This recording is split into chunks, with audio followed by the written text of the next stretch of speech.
Hey guys, I'm Richard Fitzgerald. This is Dubai Works, where we interview the business leaders making a difference in this great city. That business with scalability was very interesting to me. I like building something that has legacy.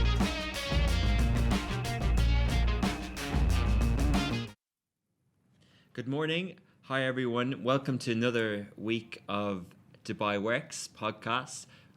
This week we're joined by a true Dubai entrepreneur and CEO, Ritesh Tilani. He's going to talk about his company Enhance, how it's structured, how he's been an entrepreneur in this space for the last few years, and one of the consumer-facing products that you will probably know of is Joigifts. A lot about what they're doing during the COVID-19 and also looking to trends in the future. Good morning, Ritesh. Morning, Richard. How are you? I'm very good. Thanks for joining us and good to see you remotely. Yes, pleasure to be on the show. So I can see from your setup there that you're working from home. Is that something that you adapted to, or were you ready for this? I mean, look, it's an interesting question. I mean, I think the norm has always been traditionally to work from an office, and we did too. And especially as a growing company, when you have, a lot of team members in which are trying to instill a certain kind of culture, and there's new members joining all the time, it's good to have face-to-face interaction.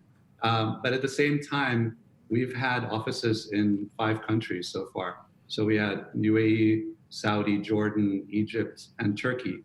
So we were always working with remote teams to start off with. So it wouldn't be face-to-face interactions with many of our employees as it is. So working from home all of a sudden doesn't change anything for a big chunk of that team when they interact with us or we interact with them. And so it hasn't been that much of a change. And I always, as I was telling you offline, I've always had this office kind of set up, designed into my living room from the get-go, just because I spend so much time with work. And so I have my desk and a monitor and everything, and the office chairs. Office chairs, yeah. I think that's a real tip. I think I heard of some people sneaking into their offices and taking their work chairs home just so their posture can be good at home as well. But you're already prepared. Absolutely. Amazing. So, yeah, just a bit of context. Can you tell us the company you mentioned in those countries? Can you talk a little bit about Enhance and what you do? Sure. So I guess starting off with Enhance is probably the right thing to do in this context. And essentially, my partner Alper and I started Enhance back in late 2015, early 2016. And so, if I step back even further, I mean, I'm from the region. I was born and raised in the UAE. So I'm sort of a son of the soil, if you will. And I've been in this region for the longest time, the biggest chunk of my life. And I've been surrounded by entrepreneurs and SMEs. And as you know, Dubai is, a very SME heavy economy. And so for us, launching businesses of our own at some point was kind of natural. I was bound to do that eventually, even though I spent some time in consulting and corporate strategy and so on in the US, in Singapore, in Europe. But this was my passion, building a business from scratch. Now, having built a few businesses over the years, what I realized was that all of us are operating in silos, and the Middle East is a very difficult place compared to many other regions to start businesses in. It's very expensive, there's a lot more bureaucracy, and that's gotten better over the years, granted. Still very expensive and still difficult. Finding talent is not easy.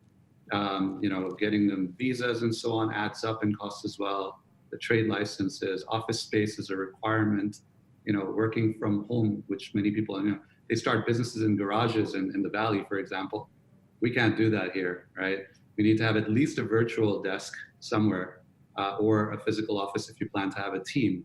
And that's just the admin and bureaucracy side of things, just to get it set up. Then, building the tech and finding the talent for that, identifying the right marketing tools, acquiring customers for your business. So we're all paying Google and Facebook, for example, to acquire customers in search and on social media. And each of us is paying Google and Facebook for that same customer, right? And then fundraising is another big one as well. It takes up a lot of time. In our experience, it's taken 40 to 50% of all of our bandwidth, right? Mm. So each business is doing that kind of standalone. And we figured, after having done this a few times and having invested in businesses and seeing them go through the same challenges, and having multiple investments which wouldn't necessarily collaborate together, right? For example, sharing customer database is not so simple. One business thinks theirs is more valuable than the others. And so they expect to be paid for their database. So sharing doesn't happen so freely unless you have the same set of stakeholders in both businesses. So we decided to launch what we called at the time a venture builder. Turns out there's an actual globally accepted term for this called startup studios. And essentially you just launch a number of businesses under the same portfolio, the same umbrella organization. And so the ownership is exactly the same across those businesses, 100% owned by the startup studio in our case. And so you don't have any issues or friction getting those businesses to share assets and resources across the portfolio. And so all of a sudden, getting customers becomes much easier and cheaper. When you launch every subsequent business, you just take the database from the previous business and hand it over to the next one for free overnight. So that gives it a huge head start, right? It takes a lot less time to get to the same level of scale with a lot less money. So the fundraising requirement goes down as well. And at the same time, you're fundraising as a group. So each business doesn't have to go and fundraise on its own. And so now all of a sudden you've practically doubled their bandwidth to focus on building the business rather than on building business and then going and pitching it to investors and then going through the due diligence and so on and so forth, right? So Interesting. So that kind of where the startup studio model came from, and we decided to launch it with one business, and that's what you know as Joy now. And we're getting ready now to launch multiple new businesses one after the other. And are they businesses that you launch, or do founders and entrepreneurs come to you with a concept? And if so, what's the split and how does that work? Sure. So we're ex-management consultants. I used to work at Bain. My partner Alper worked at McKinsey, and we have a lot more experience other than that, our consulting days as well. And now we're joined by our partner in Saudi as of about 6 months ago or so, Mohammed Al Hokel Mo. And so, amongst the three of us, we have a lot of business ideas. We've been doing this for long enough. We see the gaps in the market. We have connections to other more advanced ecosystems like Europe, and in the US you have the Valley, Silicon Valley. And so we have the benefit of foresight in this region because we're a little bit behind the curve. We were playing catch up to a certain extent. And so we see what models are working elsewhere, and we're documenting all of that and figuring out how we can adapt it to better suit the needs of the customers here in the Middle East, right? And so we have this long list, and based on certain criteria, for example, how big is the market for that particular opportunity? Are we the right people to execute on it? So ease of implementation, right? Whether it's in terms of our expertise or the resources that we have, thanks to our previous businesses, for example, or the network that we have access to through our existing relationships, through our investors, for example, as well, and other stakeholders. So we prioritize based on those criteria. And then now a more recent development also, another criteria we've added is it COVID-19 proof, right? So will this survive given the current situation and assuming the situation extends for the next year or two, right? Will it even flourish in this particular situation? So if we had unlimited bandwidth, we'd go and launch all of these businesses ourselves, right? But we can't. We only have so many hours in a day, and there's only so many of us to start off with. So we do invite founders to come and start these businesses with us. Now, in some cases, a founder might have an idea of his own that he's already been working on for a certain amount of time. And in one particular case, turns out, this is an actual real story, and I'll tell you about it later as well. We'll touch on that business. But we're working with somebody who had this idea. Turns out we had the same idea. Okay. And we'd already been working on it as well. So we just joined forces, and it was very easy to do that, right? But in general, though, we already have enough ideas to keep us busy. We're looking for talent to come and help us build these businesses. Now, for us, because we're a startup studio, because we're raising money centrally, we're able to unlock a certain pool of talent that would generally not be able to, start ventures of their own, right? And so you have your typical founders, people who've had businesses of their own in the past. It may or may not have done well. They're looking for their next opportunity.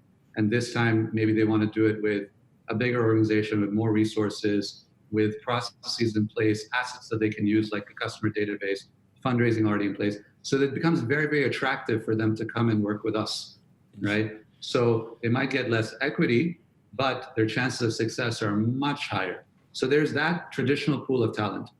Then we also have a lot of people working in the corporate world who have aspirations to become a founder. They have friends who are doing it, and they look at these friends and say, wow, this is very exciting. I wish I could do this too. But, I have a mortgage to pay, I have tuition for the kids' school, and so on and so forth, all these financial responsibilities and obligations. So I can't just quit my job and not get paid for the next 1 year, right? Because that's usually what a founder has to go through.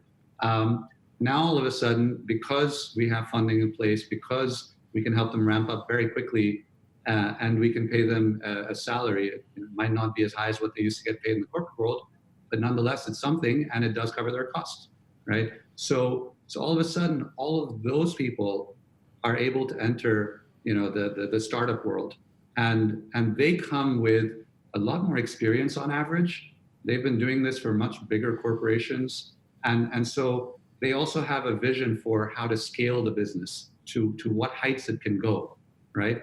And they also come with a pretty extensive network that comes in very handy for a lot of the business models that we're exploring. So in many cases, one struggle that startups and founders usually have is you can build a B2C business and it'll scale up as much as you can put money into marketing it, right? But then there's another opportunity in the B2B world where if you can cut one deal with one large corporate, that's as good as like a few months worth of runway. And so you have a step change in the business, in the opportunity and how you can scale revenues just by cutting 1 or 2 or 3 deals, right? It's not linear, it's a step change. Yeah. So that's very exciting as a startup studio to be able to tap into that segment of the population to come and work with us. Interesting. I'm going to touch back on 2 things you mentioned earlier.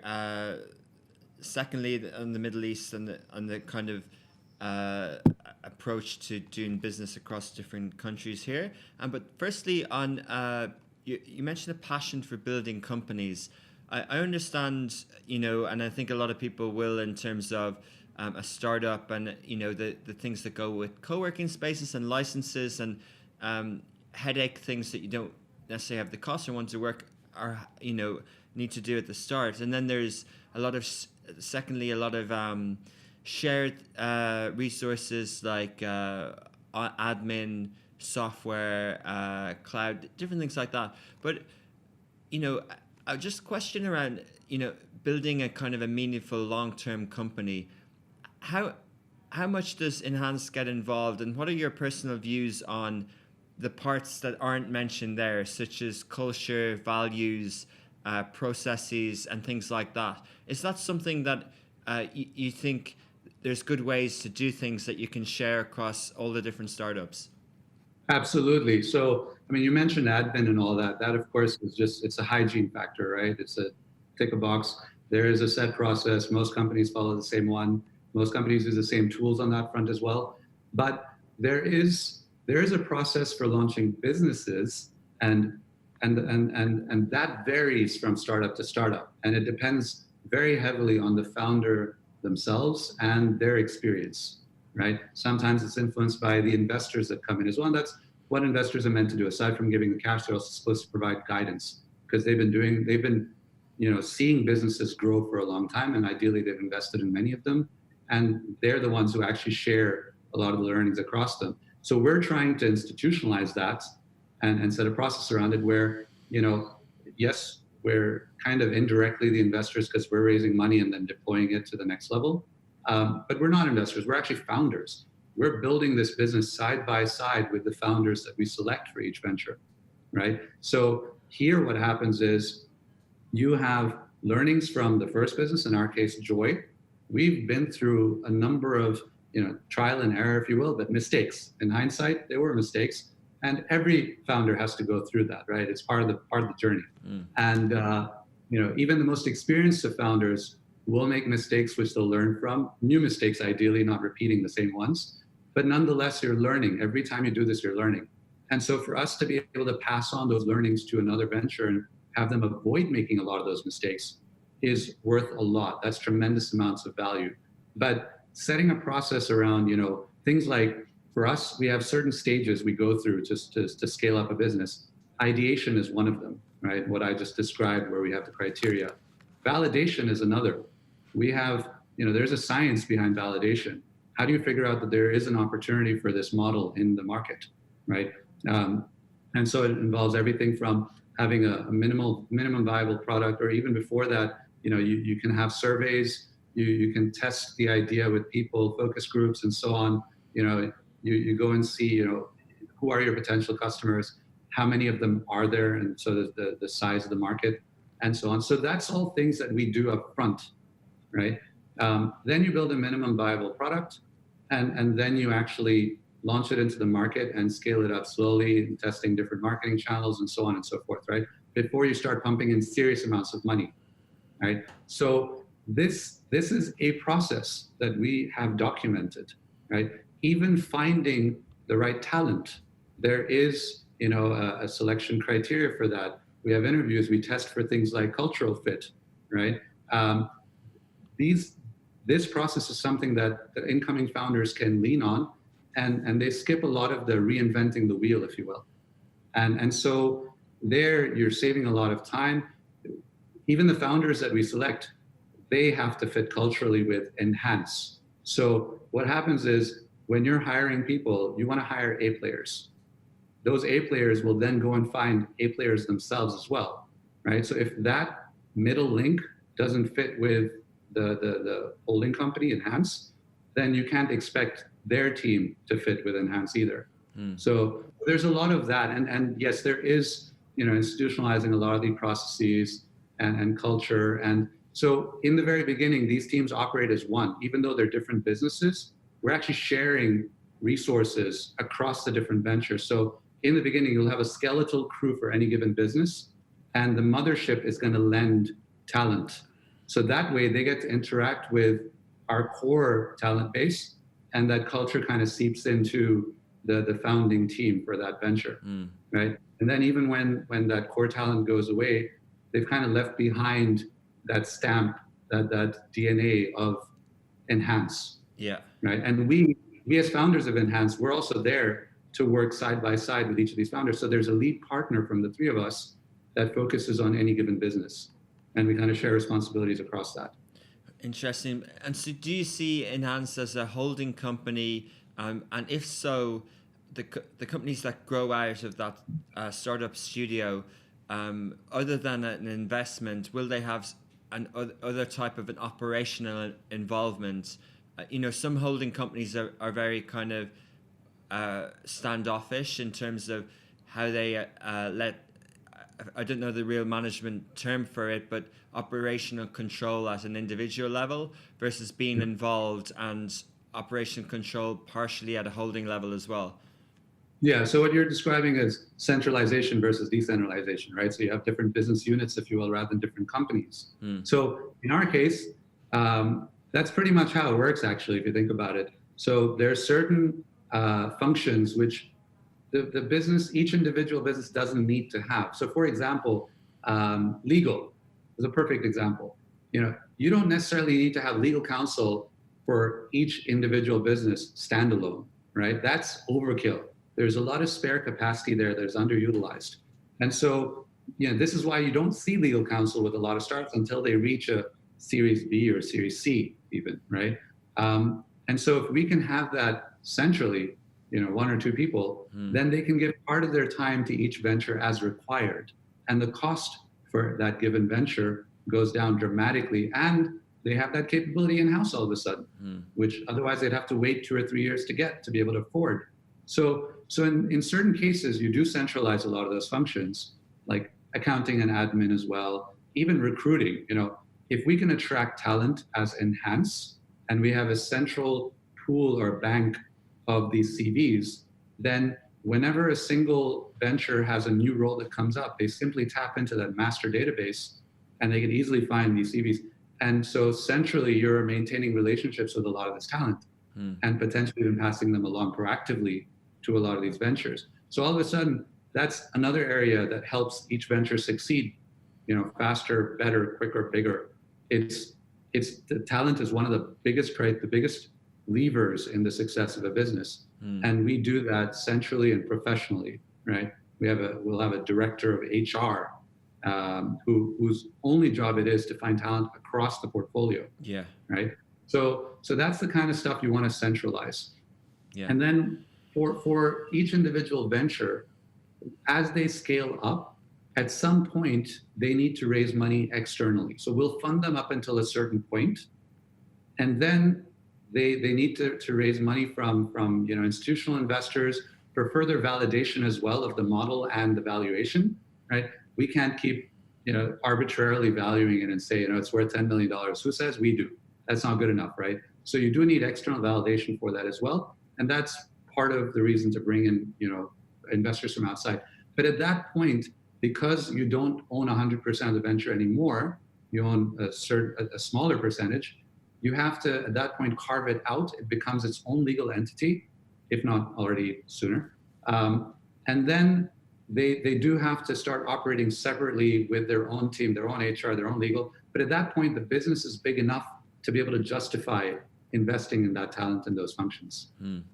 Interesting. So until that point, it's all centralized. Okay, cool. Just moving on to a question. I want to ask you as well about how you choose verticals and areas, but that will lead into Joigifts and sorry, technical here. Joigifts and your new venture. Just across the Middle East, you mentioned you're in 5 different countries. What are the stereotypes or the known knowns that people are aware of that it's difficult to create a business across this region? And then secondly, what are the unknown knowns for you in terms of what are the things that people might not be aware of? Sure. So there's a lot of the usual suspects, having to get a trade license in every single country. You have cross-border restrictions and tariffs. You have different dialects of Arabic, right? You have different currencies, and so on and so forth. So those are the usual suspects. Then there's also cultural differences. And for example, UAE and Saudi, one would think, they're both part of the GCC. They're all Khaliji Arabs and so on. There is still a very big difference in how culturally you approach business deals. First of all, the UAE is predominantly expat driven, right? So in many cases, you're not even interacting with an Emirati to start off with, whereas it's the exact opposite in Saudi. In Saudi, the vast majority of business owners that you would want to work with are Saudi, right? So that in and of itself, you notice the different cultural nuances. And it's Saudi, it takes a little bit longer because they value, Arabs from GCC in general value relationships a lot more than expats might, for example. And in our case, expats, it's a very transient population to start off with anyway, so why invest in a relationship to that extent?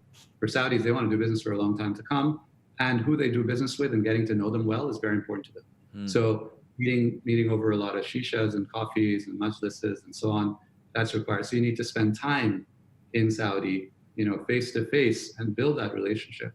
But once you've built it, then it pays off over time. But a lot of people especially people coming in from outside the Middle East, but even people from the UAE, they don't realize that. So for us, it was very important to focus on Saudi from day one. We are a Saudi first company. That is the biggest market in the region. If you're planning to succeed and grow to a certain level of scale that we plan to, you have to succeed in Saudi. There's no two ways about it. So when we launched Joy, our first business, we were live in Riyadh within a month of doing so. And that is a record. I don't know of any other startup in this region that has managed to crack Saudi to be live there within a month of launching in their domestic market, right? So that, then also, about 2/3 of our funding comes from Saudi as well. That will further help us succeed in the kingdom.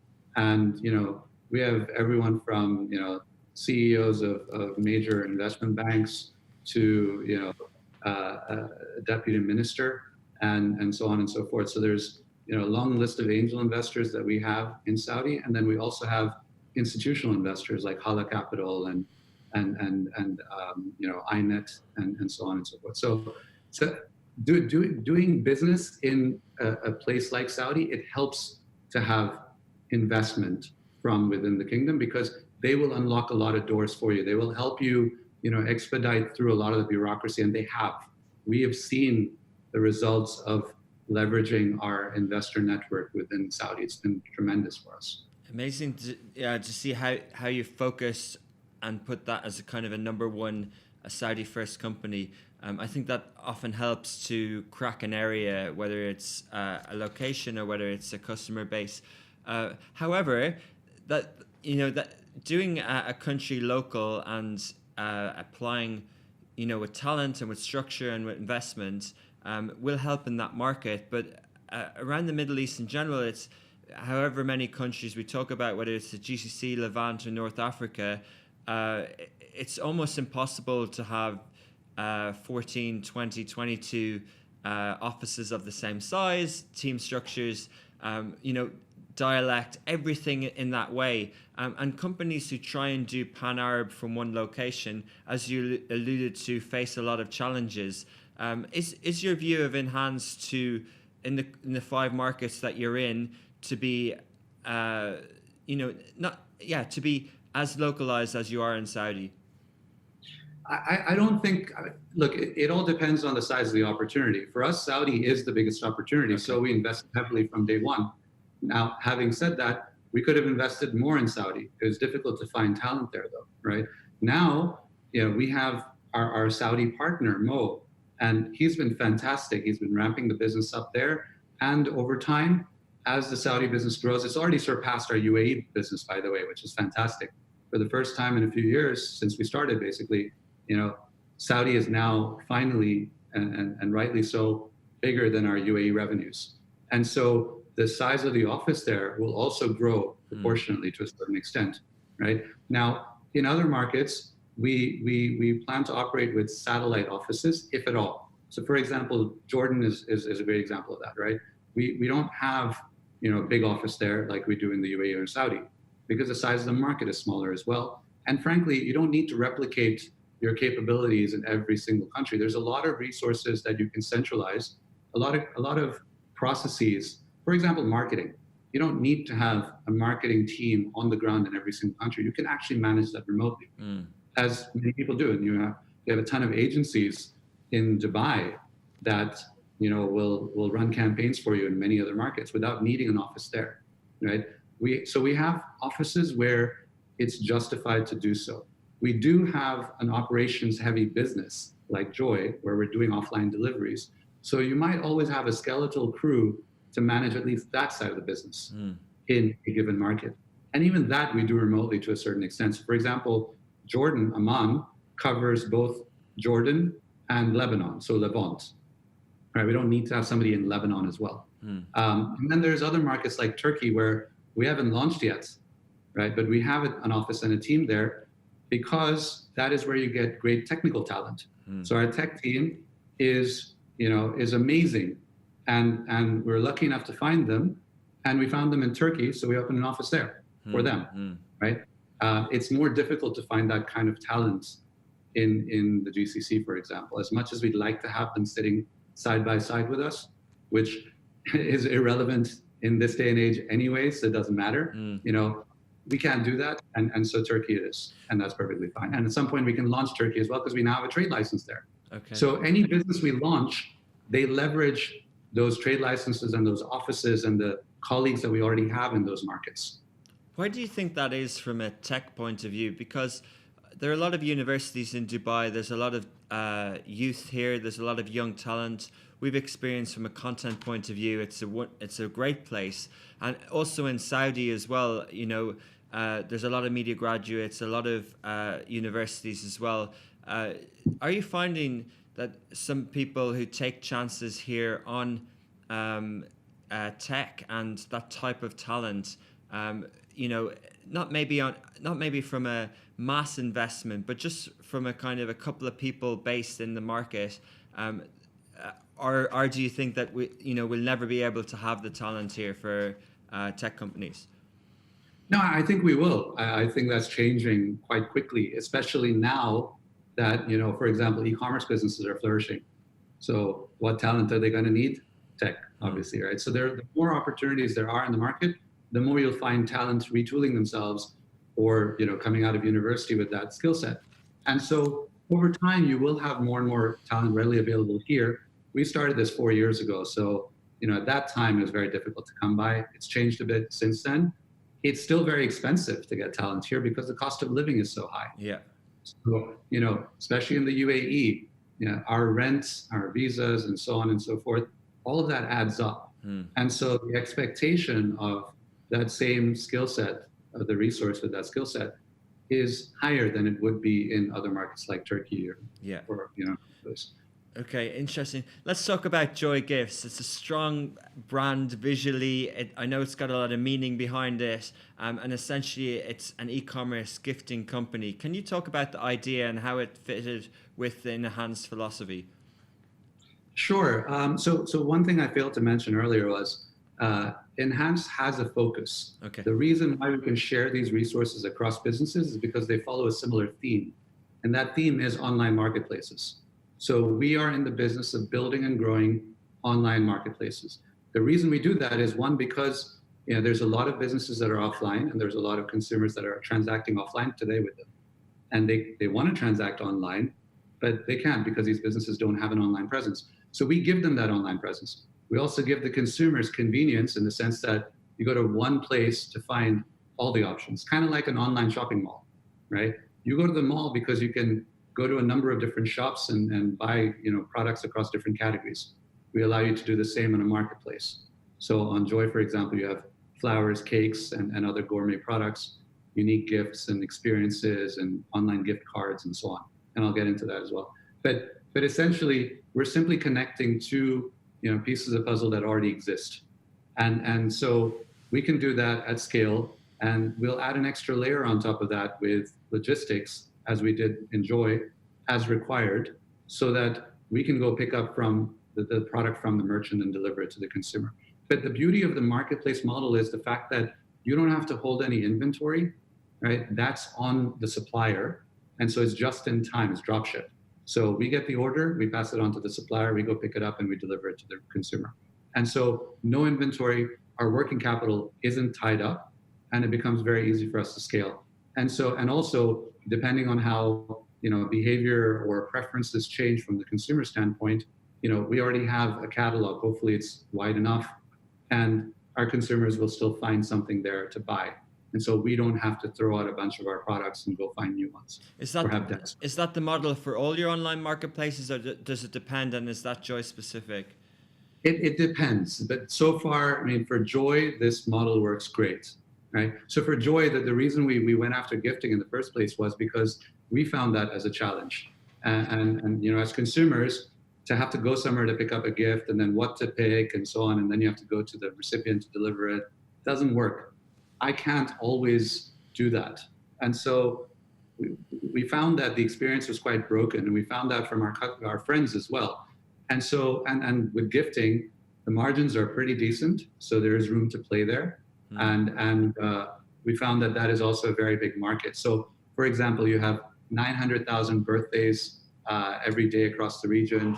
You have 18,000 new babies being born. You have 200,000 anniversaries being celebrated. So it's a big, big opportunity. Yeah. Right. And there, what a lot of our peers either don't understand yet or simply don't have the capability to deliver on, it's that it's not about getting a box from point A to point B, as when you buy something from Amazon, for example. It's about making someone feel special. That is it. That's the bottom line. If you can't do that, you failed. You failed as a marketplace. You failed as a sender of that gift, right? So it's all about that relationship, and that's what we focused on from the get-go. That's why we called it joy. It's about delivering joy to that recipient. We were right? we were in the office here a couple of weeks ago, and we'd done a piece of coverage for the Abu Dhabi ports. An agency working on it sent us a really nice gift of cupcakes. This was before Ramadan, and it was in a purple box, and it was just packaged so nicely. And the brand was felt. The experience that you're describing, Joigift, was felt. And I think I had my mum's birthday coming up afterwards, and I was thinking, wow, that's a much better way to do it than Amazon, or as you described. So and that's why I reached out again to you at the time, because I could see the product was very nice to use experience from an app point of view. It delivered on time. So it felt like you had created something that worked and that was special, I guess. Yeah, no, I appreciate the kind words. And I'm glad that, you guys had a great experience in the office, and that your mom liked her gift as well. And thank you for that. Thank you for the support. But you have launched this sort of business gifting product as well. So we have, and so we call it Joy at Work, kind of a bit of a play on the words. And so, this is something that has actually gained a lot of traction with very little resources behind it. So, today, if you think about it, corporates are gifting, their customers, their employees, and so on already, right? So we wanted to help them as well. Today, they have to ask, for example, the team assistant or the secretary to go figure it out. And he or she then has to go through hell coordinating across different vendors and payments and addresses and making sure it's delivered on time or at all in many cases. So we wanted to give them that same convenience that we've given the B2C side of the business, right? And so, again, we give them an easy way to give us their list of customers or employees that they want to impress or gift to, the dates on which they want it, their phone number. So this goes, by the way, on the B2C side as well. One pain point that we found was a lot of people don't have the address for the recipient, yet that is a required field in the checkout process in practically every other e-commerce site, right? So, for example, Richard, I don't know where you live. If I want to send you something for your birthday, all I have is your phone number because we exchange WhatsApps at some point, right? But I don't need to know your address, and I don't need to ask you for it because I don't want to ruin the surprise. So our call center will reach out to the recipients as long as they have the mobile number, and they'll get the address while maintaining the surprise element, right? Okay. And so that is, it's useful for businesses for a different reason, not because they want to surprise anybody. They would like to, of course, but they simply don't have all the addresses for all the customers. So we can do that. So we worked with, Bulgari as a brand to deliver cupcakes to journalists, by the way, before a big media event. We delivered gifts to customers of Chivas, of Nike. We work with many of the major banks. So, for example, HSBC on milestone birthdays of their top clients, they use us to deliver a nice experience, a menu of gift options that the customer can pick from on the spot, and we hand them the voucher for this experience, for example, like a spa treatment or yoga class or something like that. We work with Emirates NBD to do the same. If their customers are celebrating, buying a new house, or it's their anniversary or birthday, or the son's graduated, these are all occasions for their relationship managers to send a gift to remind them that there's a relationship here and we value it, right? So with B2B, it's a great, business opportunity. It's been growing very nicely. We plan to have more resources put behind it, and that'll only help. Interesting. I guess there must be a trade-off in when Joigifts is growing as it is, whether to go all in on it versus supporting the new ideas within Hans, because your product and your experience and your branding is strong. Would it lead you to wanting to have your own gifts as well as the marketplace, as well as your partners' gifts, your own products? Because obviously there'd be more margins there as well. course, absolutely. So that's a very interesting, a good point that you raised. For us, the starting point was the process of sending a gift, right? The experience on the website and the delivery experience. Those are the two biggest gaps in the market. So the UX on our website, top notch. We've designed it from the ground up to suit gifting specifically. It's not just another e-commerce site, right? We have features like augmented reality. You can see what a bouquet of flowers would look like on your table before you even buy it. Yeah, I saw right? that. It looks really cool. Angle. It's high definition. It looks like it's literally sitting there just through your screen, right? We have a new feature coming up where you can record a video to send with the gift. So the person opens the greeting card, they'll see a code in there, they unlock the video, and it's this very nice touching message that the sender has sent them, and hopefully it makes the recipient feel very emotional. And as they're feeling these emotions, they can record a reply so that the sender can see how they made the recipient feel, right? And that makes the whole experience come full circle. On the delivery front as well, our delivery guys, you saw it when you got the delivery in the office, they're wearing nice concierge style uniforms with a waist jacket, a side cap and everything. And in addition to that, something that only we offer in the region is a singing telegram. So you can actually have our delivery agents, for a nominal additional fee, you can have them sing you happy birthday or a love ballad if it's your anniversary, for example. For Christmas, a few years, we've had them dress up as Santa Claus and sing jingle bells. So that to us is the biggest part of the biggest opportunity, is to fill that gap and to differentiate ourselves and create a sticky experience. Now, once we've done that, as we scale further, we have the bandwidth to focus on other parts of the business. And at some point, we may or may not decide to, backward integrate and take on a certain, the production of a certain set of products. It does increase the margin, but I wouldn't say that's a priority. Is it from a small business? I see the benefit of this, who wouldn't have the delivery and the digital and the customer, and I can see what you can bring. But from a touch point of view, is it tricky for them to outsource and to let go of that engagement with the customer? We saw it historically with e-commerce and how Amazon took share of local businesses per se. And what's your view on that? Like, if I'm a small flower shop or a chocolate company, ideally, would I not want to have that experience with the conversation with the customer and the branding to help grow my business? Absolutely. So look, with many of the brands that we work with, their brand is still there on the product, right? For example, you order a Magnolia cake, it comes in a Magnolia box. There might be some sort of branding on it too, but it's secondary. It's still Magnolia at the end of the day.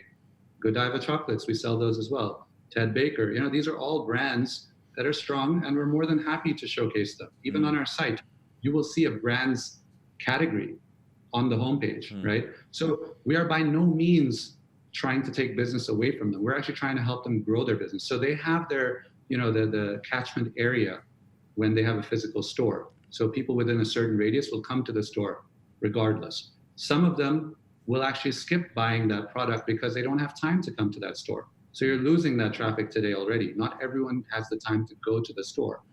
And then you have a much wider population, which is simply nowhere near your store to start off with, and they would never have bought from you as it is. Then there's a whole bunch of people that don't even live in the same city or country. There's people sitting in the US who want to send their moms a gift for Mother's Day, right?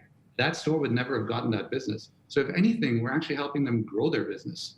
And especially at a time like this, when people don't even want to leave their house, and they shouldn't, frankly, right? They should avoid going out as much as possible. Yeah. During these times, we're hearing from our merchants that, we're so glad we're working with you guys because our business is still running. We still have sales because you guys are doing this. You're selling online for us. You're delivering for us. Otherwise we'd be dead in the water, right? There's no way we can go. What are the unit economics around gifting? Is it similar to other last mile delivery companies? And do you have a path to profitability? So there is. It's interesting. I'll answer the second question first. The path to profitability is something that a lot of startups tend to ignore because there's always funding readily available, right? That's changed. And we weren't counting on it to start off with anyway. We've built Joy from the get-go as a business that is meant to sustain itself past a certain point, right? Unlike the WeWorks of the world, right? We're not growing this business at the expense of just of profitability and relying on funding. So what we've done, the reason we picked gifting in the first place was because the unit economics were so attractive, right? Go after the cell phone industry, for example, and disrupt that as well. There is opportunity there as well. It's not like there isn't. Amazon and Noon are doing a great job, but there's still gaps in the market.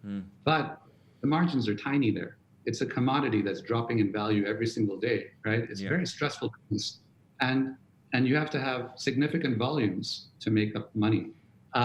So for us, gifting was very attractive for that reason. One, because the unit economics are very attractive. So, flowers, for example, there's plenty of margin in there. And there's plenty of wastage as well. That's partly where the margin comes from. Because in our case, we're not holding inventory. And so there is no wastage. So there is more for us to gain from that.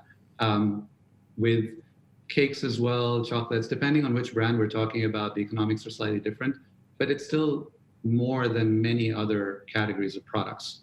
And so that helps.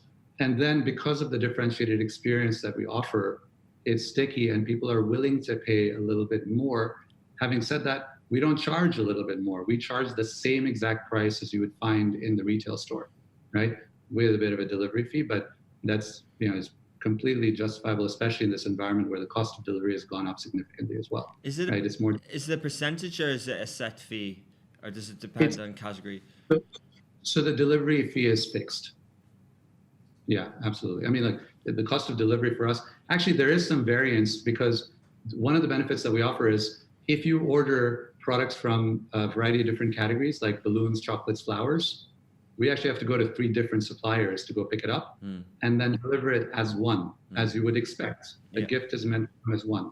So the cost does go up for us, but we don't necessarily pass that on to the customer. We average it out and it's a fixed fee that you can predict. Okay. Right, that you can anticipate. On average, yeah. Okay. The other thing, actually, I just wanted to mention. I mean, we touched on this a little bit earlier. The way we differentiate our product is one, the delivery experience, and then also the brand you mentioned, right? I mean, the reason we called ourselves Joy is because we want to spread joy.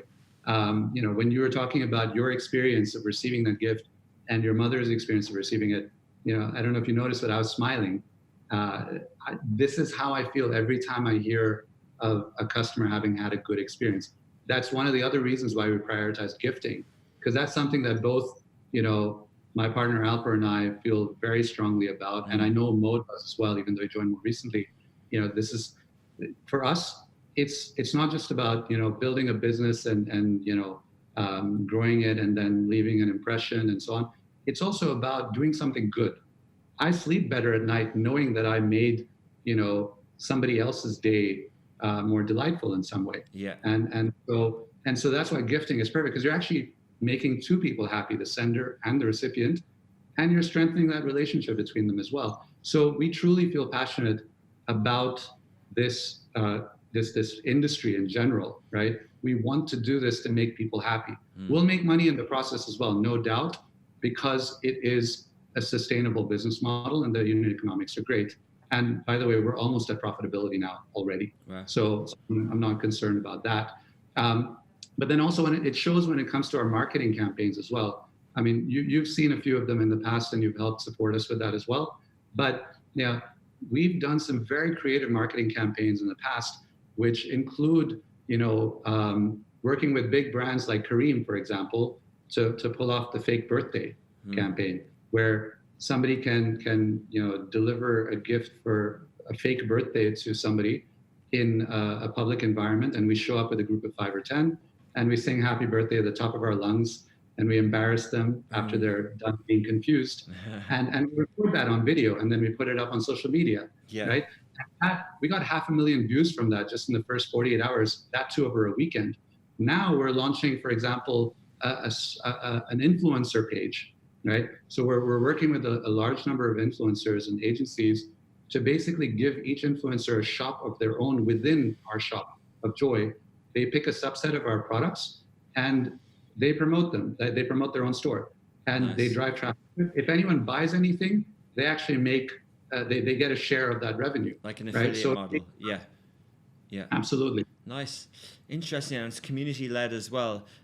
It's great to hear. I think, digital changed how we wish people happy birthday and how we send cards digitally, and it almost made a like and a comment on Facebook and a WhatsApp a bit trivial. So it's good that you're describing a digital service that brings that physical and real experience back to it in a way. Yeah, absolutely. We're very excited about this. I mean, and by the way, I mean, you're not necessarily going to have the option of delivering physically all the time. For example, with the lockdowns, right? Although we have exemption, a lot of people might not feel comfortable Exactly. sending a physical gift anymore. Yeah. And so what we did recently was we also launched the digital gift cards category. So you can now send, Netflix cards and Amazon cards and so on, PlayStation, Razer, to your friends and loved ones, so that one, they get the gift without having to open the door and receive something physically from someone, even though we have we have measures in place to avoid infection of any of our customers or our staff. But you also get it instantly, so there's no lag. Even though we deliver gifts within 3 hours today, there's still 3 hours, right? By a digital gift card, you get it immediately. Wow. Yeah, sounds like a space with huge potential. Before we run out of time, you're launching, according to the website, a new service tomorrow. Can you explain a bit about that and how apt it is for the current times? Yeah, so it's very unfortunate what we're going through right now globally. It's a lot of people are going through a lot of pain and suffering, and our hearts go out to them. We want to try to help as much as we can. Right? Our business, fortunately, is doing very well. We're almost profitable. Our business has actually doubled in the last 2 months because we're a digital business, we're e-commerce, and people need us right now to be able to deliver on their behalf, to buy stuff on their behalf. There's a lot of businesses that don't have that luxury. They're predominantly offline, right? Things like restaurants that rely on foot traffic, spas and hair salons, yoga studios and things like that. And so a lot of them are going through a world of pain where their expenses stay the same or maybe reduced, but they're still there. Meanwhile, the revenue has basically come to a standstill. And so what we said was, this might not necessarily have made the cut in our priority list when we launch the next venture, but let's prioritize it, because our community is important to us and we want to help them in whatever we can. So, we'll make a token amount on that, not much, but it'll help these businesses survive. So what we do is essentially we ask these businesses to list on our site, on tujar.me, and tujar essentially translates loosely in Arabic to, local merchant or local shop, right? And so for all local businesses that don't have this massive corporation behind them, they're not public, and they don't have unlimited reserves. For them, their runway is limited. It's just 1 or 2 months. So what we help them do is we help them get sales in today and from their loyal customers. And those customers will come in and ask for those services and products at a later date when things start opening up and they feel more comfortable venturing out.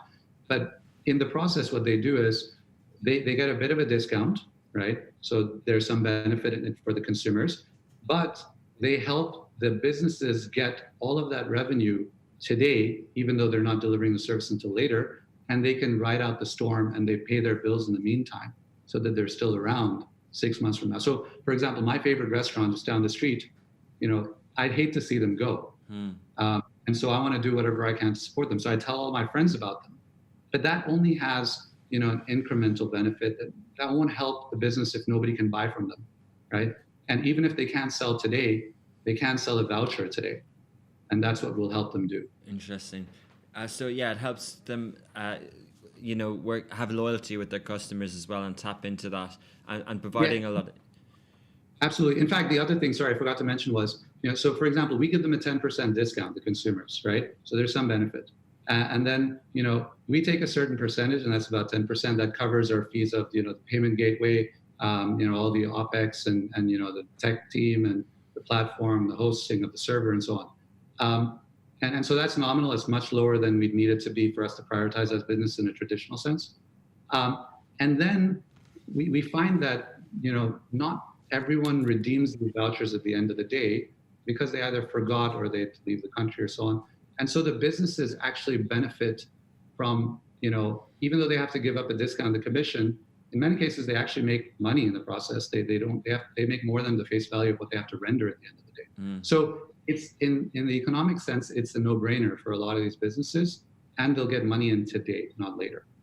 So before we run out of time, if we could try and end on a positive note, do you think that what you're doing in digital transformation, would you encourage other companies to embrace it at this time? And, we're entering in Ramadan at the moment, and there's a few hot summer months ahead of us in the Middle East. What's your advice on companies who haven't started their journey, and what would you encourage them to focus on? So look, whether I encourage them to or not, a lot of businesses are going online, right? And that's great, because I think there is a much bigger opportunity, even without COVID-19 in the picture, for people to grow their business by being online. And that's what we're supporting them in doing, right? They have their own stores online as well, great. But if not, we'll help them, right? So we reach out to businesses all the time to get them to go online through us. Now, there is, as you said, summer months coming, lockdowns from time to time, people even without a lockdown not feeling comfortable going out, the convenience of being able to buy online, the cost effectiveness of being able to buy online. These are all great reasons for companies to transform digitally, and many of them have been doing it already. We're here to support them as much as we can, and so I give talks from time to time, helping young business owners figure out how to navigate these waters. I mentor one-on-one all the time as well, friends of mine, their friends, and we'd like to see more of them going online. I think having more options to spend online is great for consumers, and they will then subsequently spend that much more time online, and hopefully find businesses like ours or the local restaurants and so on. So digital is definitely a big opportunity. It's here to stay. COVID-19 has only accelerated the trend and expedited it, and that's a great thing. So I think had this pandemic happened 20 years ago, I don't know what we would have done, right? One, we wouldn't be able to have this conversation. People wouldn't be able to work from home. Businesses wouldn't be able to sell online, right? So in a way, if we had to go through a pandemic, I'm glad we're doing it today and not 20 years ago, right? And so a lot of businesses can actually survive given the fact that it is 2020 and they can sell online. Okay. And consumers can sell online. Good. It's great to hear it, and it's good to see a success story that's almost perfectly suited for the current times. Lastly, the Middle East in general, you're very entrenched in this region. I assume that you have an optimistic outlook. There's a lot of, as you mentioned, difficulties in scaling across the region, but also there's a lot of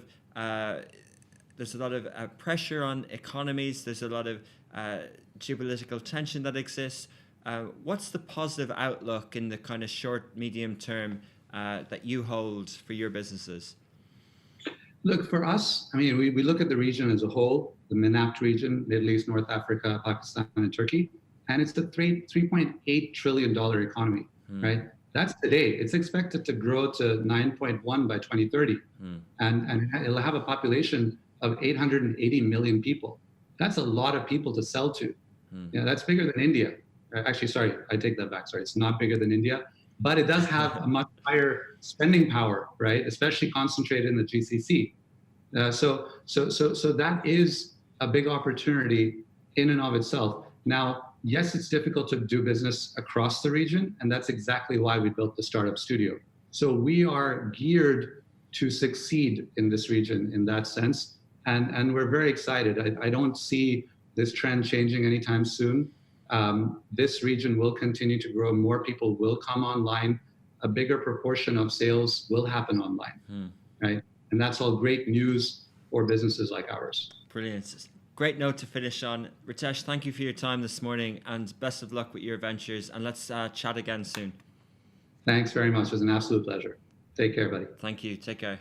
Hey guys, I'm Richard Fitzgerald. This is Dubai Works, where we interview the business leaders making a difference in this great city. That business with scalability was very interesting to me. I like building something that has legacy.